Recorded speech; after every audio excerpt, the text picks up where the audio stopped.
అందరికీ నమస్కారం. ఈరోజు మనం తెలుసుకోబోతున్న స్టోరీ స్నేహంలో అపార్థం. పిల్లలు శివ, కార్తీక్, అమృత, కవితలు చాలా క్లోజ్ ఫ్రెండ్స్. వాళ్లతో ఎల్లప్పుడూ వెంటే ఉండే వాళ్ళ కామన్ ఫ్రెండ్స్ చోటు, వీరులు ఆ పిల్లలింటికొచ్చిన దగ్గర నుండి మళ్లీ తెల్లవారి వాళ్లు స్కూల్కెళ్లే వరకు వారితోటే ఉంటారు. అలాంటి ఆ చిచ్చరి పిడుగులు ఎప్పుడూ ఒకే జట్టుగా ఉంటారు. ఒకసారి మిట్టు చిలక ఈ స్నేహితులందరినీ వెతుక్కుంటూ వచ్చింది. అప్పటికి ఆ గ్యాంగ్ అందరూ కాలనీలోని తమ ప్లే ఏరియాలో కూర్చొని కబుర్లు చెప్పుకుంటున్నారు. హాయ్ మిత్రులారా, అందరూ బాగున్నారా? మిట్టు, ఏంటి చాలా కాలం తర్వాత మమ్మల్ని కలవటానికి వచ్చావు? అలా అనుకు శివ. తనకి మనతో స్నేహం కన్నా వాళ్ళ చిలకల నాయకుడు, అదే తన క్లోజ్ ఫ్రెండ్ ఉన్నాడు కదా, తను చెప్పే మాటల్ని వినడమే ఇంపార్టెంట్ అనుకుంటా. తనే మనతో స్నేహం మానేమని చెప్పుండొచ్చు. అందుకే కదా చాలా రోజులుండి మనల్ని కలవడం లేదు మిట్టు. అయ్యో అమ్ము, అలా అంటావేంటి? పాపం మిట్టు మనసు చాలా మంచిది. తను అలా ఎందుకు చేస్తుంది? అసలు తన ప్రాబ్లం ఏంటో అడగకుండా ఎందుకని తనని మీరు అపార్థం చేసుకుంటున్నారు? మిట్టు, వాళ్ళ మాటలు పట్టించుకోకు. నువ్వెలా ఉన్నావు? నేను బాగానే ఉన్నాను వీరు.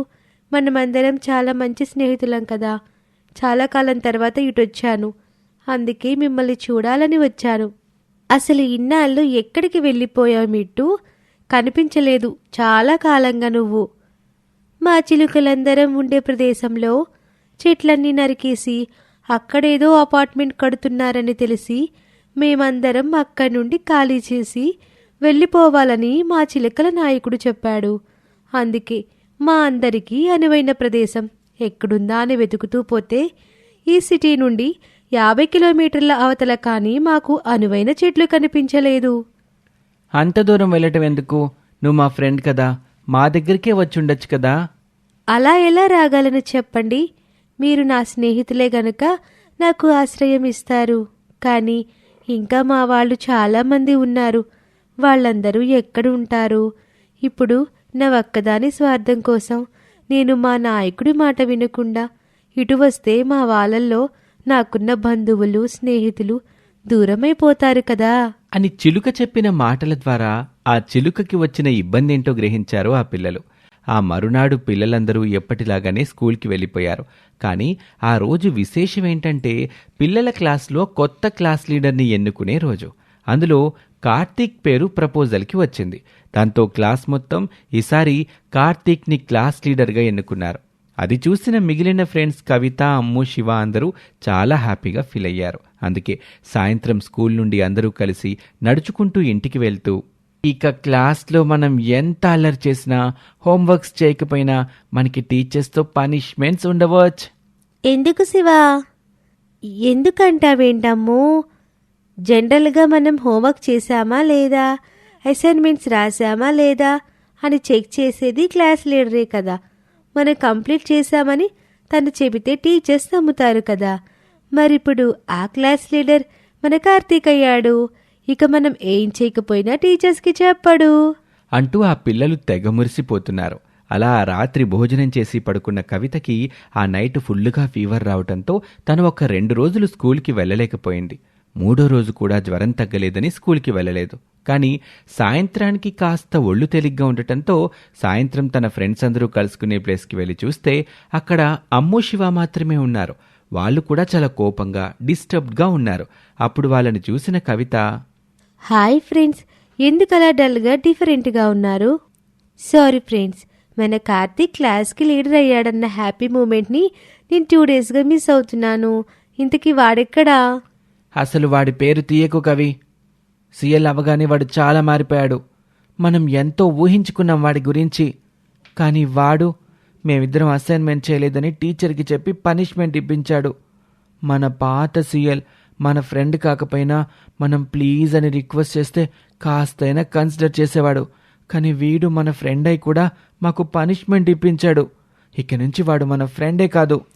నిజమేనా శివ నువ్వు చెప్పేది? మన కార్తీక్ అంత చేంజ్ అయిపోయాడా? చాలా చేంజ్ అయ్యాడు కవి. అంతేలే, క్లాస్కి సీఎల్ అయ్యాడు కదా, అందరూ తనకి రెస్పెక్ట్ ఇస్తారు కదా.